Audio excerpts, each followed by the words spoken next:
नमस्कार। आइए बात करते हैं देश में होने वाले राष्ट्रपति के चुनाव के बारे में।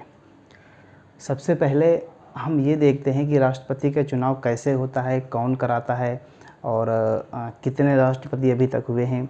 तो राष्ट्रपति का जो चुनाव है हमारे लिए बहुत ही एक इम्पॉर्टेंट टॉपिक है। तो अभी ये मैंने कुछ पॉइंट लिखे हैं, इन्हीं सभी पॉइंट में हम राष्ट्रपति के चुनाव को समझने की कोशिश करेंगे। तो आइए देखते हैं। तो राष्ट्रपति का जो चुनाव होता है वो सबसे पहले ये ध्यान देने की बात है कि ये जनता द्वारा नहीं चुना जाता है। ये यानी प्रत्यक्ष नहीं चुना जाता है, ये इनडायरेक्टली यानी परोक्ष यानी अप्रत्यक्ष रूप से इसका चुनाव होता है राष्ट्रपति के चुनाव का। तो भारतीय संविधान के अनुच्छेद 52 भाग 5 के आर्टिकल 52 के अंतर्गत राष्ट्रपति के पद की चर्चा है कि जो भारतीय संविधान है उसका जो भाग 5 है, भाग 5 के आर्टिकल यानी अनुच्छेद 52 में ये बताया गया है कि एक राष्ट्रपति का पद होना चाहिए, एक राष्ट्रपति होना चाहिए। तो वो किस में चर्चा है? अनुच्छेद 52 में। आइए सबसे पहले देखते हैं कि राष्ट्रपति का जो कार्यकाल है वो कितने साल तक होता है। तो राष्ट्रपति जो होते हैं यानी इसको हम प्रेसिडेंट बोलते हैं। राष्ट्रपति इनका जो कार्यकाल होता है वो 5 वर्ष का होता है। इंडिया में 5 वर्ष का होता है। इसकी जो प्रणाली है ये जो राष्ट्रपति, तो सबसे पहले बात करेंगे राष्ट्रपति के जो पद होता है वो हमारा आर्टिकल किस में होता है? 52 में होता है, ठीक है ना। और जो राष्ट्रपति होता है ये राष्ट्र का राष्ट्राध्यक्ष होता है। क्या होता है?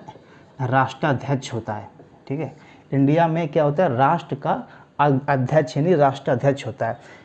भारत इसकी ये जो इसको ब्रिटेन से लिया गया है। कहाँ से लिया गया है? ब्रिटेन की प्रणाली भारत ने अपनाई है ब्रिटेन से। जैसे अमेरिका में जो राष्ट्रपति का जो चुनाव होता है वो 4 वर्ष के लिए होता है, जबकि इंडिया में कितने वर्ष के लिए होता है? 5 वर्ष के लिए होता है। अमेरिका ने शासन प्रणाली अपनाया है, शासन प्रणाली, जबकि इंडिया में हमारे यहाँ क्या है? संसदीय प्रणाली है। इसको ध्यान देने की बात है, संसदीय प्रणाली अपनाई है। यानी जो अमेरिका में क्या होता है यानी हेड ऑफ स्टेट यानी राज्य का जो हेड होता है और सरकार का हेड होता है वो दोनों सेम होता है, यानी वो राष्ट्रपति होते हैं, वो सेम होते हैं। जैसे इस समय हैं आपके जो बाइडेन। अब बात करते हैं संसदीय प्रणाली। तो संसदीय प्रणाली में क्या होता है कि जैसे जो हेड ऑफ स्टेट होता है, हेड ऑफ स्टेट होता है यानी जो सरकार का जो हेड का जो यानी जो राज्य का जो हेड होता है वो आपका राष्ट्रपति हो जाएगा, ठीक है। और जो गवर्नमेंट का जो हेड हो जाएगा वो आपका पीएम होता है। लेकिन यहाँ पर दोनों पे राष्ट्रपति ही होते हैं, ठीक है। यानी सरकार का जो हेड होता है वो सरकार का मुखिया कौन होता है? पीएम होता है, ठीक है। तो यहाँ पर संसदीय प्रणाली अपनाई गई। जो राष्ट्रपति का चुनाव होता है वो एक अप्रत्यक्ष रूप से यानी इनडायरेक्टली कैसे होता है? निर्वाचक मंडल के द्वारा होता है। निर्वाचक मंडल जिसको हम इलेक्टोरल कॉलेज कहते हैं। क्या कहते हैं?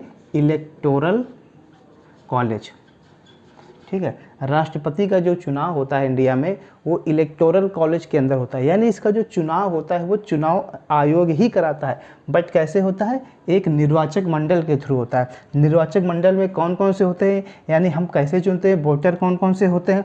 तो सपोज करो ये आपका संसद है, ये आपकी संसद है और ये आपका है विधानमंडल, ठीक है। ये आपका केंद्र में होता है, ये आपका यूरी स्टेट में होता है। संसद के 2 कमरे, एक का नाम लोकसभा और एक का नाम राज्यसभा। इसी तरीके से विधानमंडल ये आपका राज्य में होता है। ध्यान देने की बात है, संसद को जो बिल्डिंग बनी हुई है वो संसद है, पार्लियामेंट बोलते हैं इसको, ठीक है। और ये है विधानमंडल, इसमें आपका होता है विधानसभा और विधान परिषद। विधान परिषद सभी राज्यों में नहीं है, केवल 6 राज्यों में है और विधानसभा लगभग सभी स्टेट में है, ठीक है ना। तो विधानमंडल के अंदर विधान परिषद और विधानसभा आते हैं और संसद के अंदर लोकसभा और राज्यसभा आते हैं। इसमें कितने सीटें? 545। इसमें कितने हैं? 245, ठीक है ना। 545, 245। इसमें से 2 सिलेक्ट होते हैं, एंग्लो इंडियन होते हैं, ठीक है। और इसमें 12 क्या करते हैं? मनोनीत किए जाते हैं, यानी 12 जो साहित्यिक, विज्ञान, कला के क्षेत्र में जो आते हैं वो क्या किए जाते हैं, 12 इसमें राष्ट्रपति के थ्रू मनोनीत किए जाते हैं। अब बात करते हैं कि जो इसका जो चुनाव होता है वो किस प्रणाली के थ्रू होता है, कैसे होता है।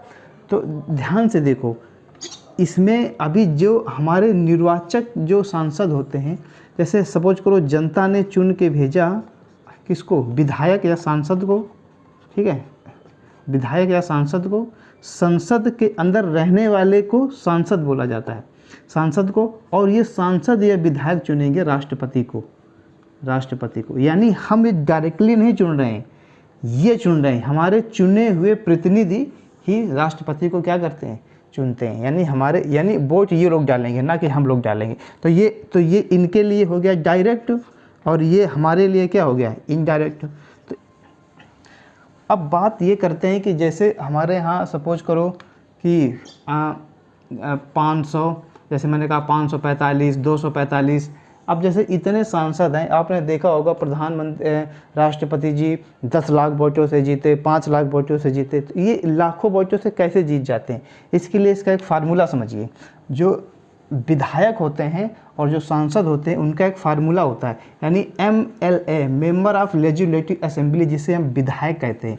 यानी जो यूरी स्टेट में होते हैं, ये जो विधायक होते हैं, इन विधायकों का वोट का जो वैल्यू निकाला जाता है, यानी कितनी इनकी वैल्यू है, यानी एक विधायक कितने जनता को समेट सकता है। तो अब जैसे यहाँ पर बात करें तो होती है, एक जो MLA है उसकी जो वोट वैल्यू है, वोट वैल्यू हम निकालेंगे उस राज्य की जनसंख्या, यानी जिस राज्य का वो विधायक है उस राज्य की जनसंख्या अपान कुल निर्वाचित MLA, यानी कुल निर्वाचित विधायक इंटू 1000। जैसे ठीक है। अब बात करते हैं विधायक के वोट के वैल्यू के बारे में। यानी आपने देखा होगा कि हर राज्य में अलग अलग विधायकों की अलग अलग सीटें हैं। यूपी में सबसे ज़्यादा हैं, सिक्किम में सबसे कम हैं। तो ये जो विधायक इतने कम होते हैं, फिर भी हम ये देखते हैं कि राष्ट्रपति इतने लाख वोटों से जीत गए, 5 लाख वोटों से जीत गए, 10 लाख वोटों से जीत गए। तो ये लोग कैसे, इतना वोट ये लोग कैसे ले आते हैं? तो हम एक फार्मूला है उसका, जो विधायक होते हैं, जो MLA होते हैं, ठीक है, जो MLA होते हैं उनका जो फार्मूला होता है, यानी उनके एक MLA के वोट के वैल्यू निकालते हैं। वोट वैल्यू वो आपका क्या होता है, उसका एक फार्मूला होता है, यानी उस राज्य की कुल पॉपुलेशन अपान उस राज्य में कुल निर्वाचित MLA यानी विधायक इंटू 1000। ये है इसका फार्मूला। तो यानी सपोज करो जैसे हम यूपी की निकाल लेते हैं, रफली निकाल लेते हैं, एक आइडिया ले लेते हैं। मान लेते हैं यूपी में 20 करोड़ जनसंख्या है, इकाई, दहाई, सैकड़ा, हज़ार, 10,000, लाख, 10 लाख करोड़, ठीक है ना, 20 करोड़ अपान उस राज्य में सपोज करो सबसे ज़्यादा सीटें 403 इंटू 1000 है। तो ये 3 से 3 इधर कटा, 4 4 5 20, मान लेते हैं 500 आ गया, ठीक है ना। कितना आ गया, अरे 0 यहाँ मान लो, 2 इधर कट जाएंगे, 500 आ जाएगा, लगभग में आ जाएगा, ठीक है ना। कोई हम कैलकुलेशन नहीं कर रहे हैं यहाँ पर। तो ये आ गया बराबर, यानी एक विधायक 500 लोगों को देख रहा है, 500 लोग बराबर एक विधायक। ये इसकी वोट के वैल्यू है, वोट वैल्यू कितनी है, बराबर एक विधायक, एक MLA है। इसी तरह के 403 विधायक हैं, तो 500 इंटू 403, ठीक है ना। तो ये कितना हो जाएगा, 5 चौको 20, यानी ये जो आया, ये इसके विधायक के वोट के वैल्यू आ गए, यानी ये यूपी की आ गई। इसी तरह हरियाणा, दिल्ली, मध्य प्रदेश, अलग अलग जा कर के इसको हम निकाल लेंगे। तो ये टोटल अभी जैसे हमारे यहाँ जो विधायक हैं, ठीक है ना, वो अलग अलग राज्य में अलग अलग हो जाएंगे। तो इससे हम टोटल वोटर्स निकालेंगे। तो ये तो हो गई विधायकों की। इसी तरीके से भी हम संसद की निकालेंगे, सांसद की निकालेंगे। तो सांसद में ये होती है कि एक जो हमारा टोटल विधायक हैं, यानी कुल विधायकों के वोट वैल्यू बटे कुल सांसदों की संख्या, और सांसद जैसे मैंने बताया था लोकसभा में कितने हैं, राज्यसभा में कितने हैं, दोनों को जोड़ करके। तो ये तो हो जाएगी वैल्यू सांसदों की, यानी कुल विधायकों के वोट की वैल्यू। तो कितनी वैल्यू आएगी विधायकों के वोट की, जो भी आएगी। इसके बाद जितने सांसद हैं, मान लेते हैं कि 500 इसमें है, 200 इसमें है, 700, ठीक है ना, ऐसे। इसके बाद इसको डिवाइड कर देंगे तो जो आएगी वो एक सांसद की वैल्यू आएगी। इसके बाद फिर 700 में से निकालेंगे, इंटू वही जो वैल्यू है गुणा कर देंगे, तो आ जाएगी कुल सांसदों के वोट की वैल्यू। सपोज करो अभी जो कुल इलेक्टर्स हैं, कुल सांसद हैं वो 776 हैं, ठीक है ना। और जो हमारे पास कुल विधायक हैं, सांसद कितने हैं, 776, विधायक कितने हैं। अच्छा एक बात मैं आपको और बताऊं, ये जो जनगणना मतलब ली जाती है, ये कहाँ से ली जाती है, ये आपकी 1971 की जो जनगणना हुई थी, ये उसके हिसाब से वैल्यू ले रहा है कि कितनी जनसंख्या है। यूपी में 1971 में जितनी जनसंख्या थी उस हिसाब से हम ये तो फिक्स होता है ना, क्योंकि अब सांसद घटते बढ़ते रहते हैं, कितने सीटें आई, कभी 402, कभी 403, कितने जीते, लेकिन जो जनसंख्या है वो हम 1971 की काउंट कर रहे हैं। और ये आगे 2026 तक ऐसे ही चलेगा, जब तक परसीमन नहीं होगा। जैसे परसीमन हो जाएगा इसके बाद इसकी वोट की वैल्यू बदल जाएगी। तो 1971 की जनसंख्या हम यहाँ पे ले रहे हैं, इतने हमारे क्या हैं सांसद, और इतने हमारे विधायक हैं, ठीक है ना। अब बात करते हैं कि कैसे होता है राष्ट्रपति का चुनाव। ये तो आप समझ गए कि किस तरीके से होता है, इनडायरेक्टली, अप्रत्यक्ष रूप से, और एकल संक्रमणीय, सिंगल ट्रांसफरेबल वोटर सिस्टम, एकल संक्रमणीय अनुपातिक पद्धति। ये देखो, एकल संक्रमणीय अनुपातिक प्रणाली पद्धति, यानी सिंगल वोटर ट्रांसफरेबल सिस्टम। अब ये क्या होता है एकल संक्रमणीय अनुपातिक। देखो जैसे सपोज करो हमारे 3 ये उम्मीदवार खड़े हुए हैं राष्ट्रपति के चुनाव में, तो इसमें से जो भी सांसद वोट देने जाएगा तो वो एक वोट नहीं डालेगा, वो तीनों को प्रायोरिटी में वोट डालेगा, प्रेफरेंस देगा। जैसे सपोज करो पहले कोई एक डालने गया तो इसको, अब जैसे सपोज करो 3 एक खड़े हैं, तब 3 में ये देखता है उसको तीनों को वोट देना है, तो ये देखता है कि फर्स्ट प्रायोरिटी किसकी है, सेकेंड प्रायोरिटी किसकी।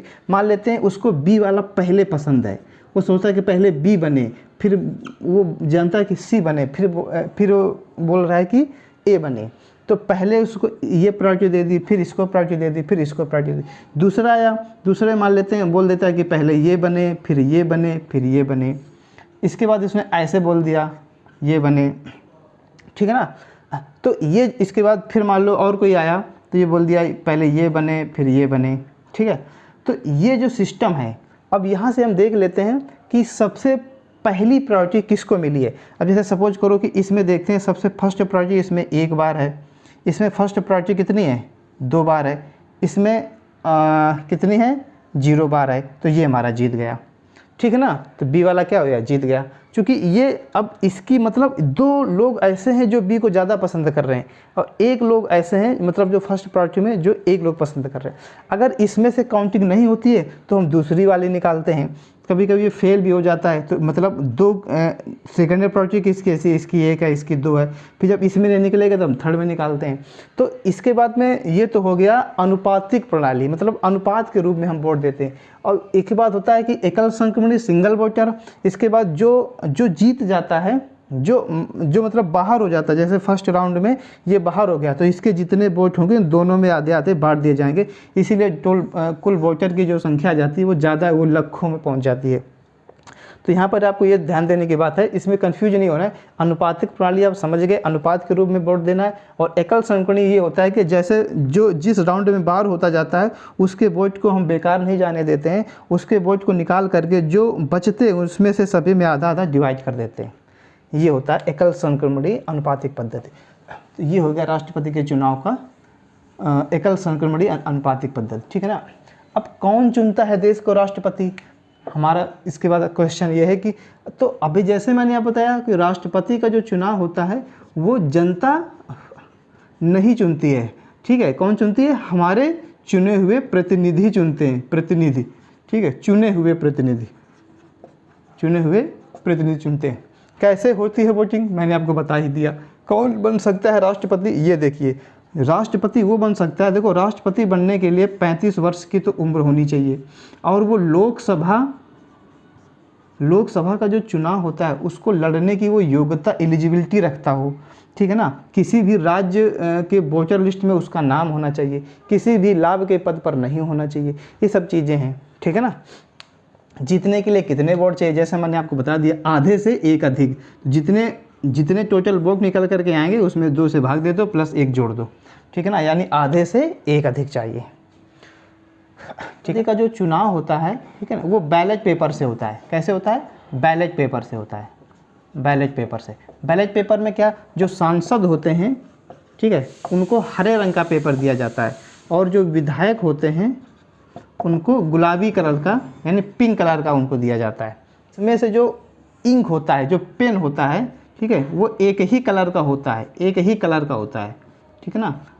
जैसे 2017 में जो चुनाव हुए थे उसमें से बैंगनी रंग का, वेलवेट बैंगनी रंग का इंक का इस्तेमाल किया गया था, ठीक है ना। इसमें एक ही कलर का इंक होगा। तो आई होप आप इसको सब समझे होंगे। मैंने आपको बहुत बेसिक में समझाने की कोशिश करी है, और इसके बाद मिलते हैं नेक्स्ट वीडियो में। तब तक के लिए जय हिंद।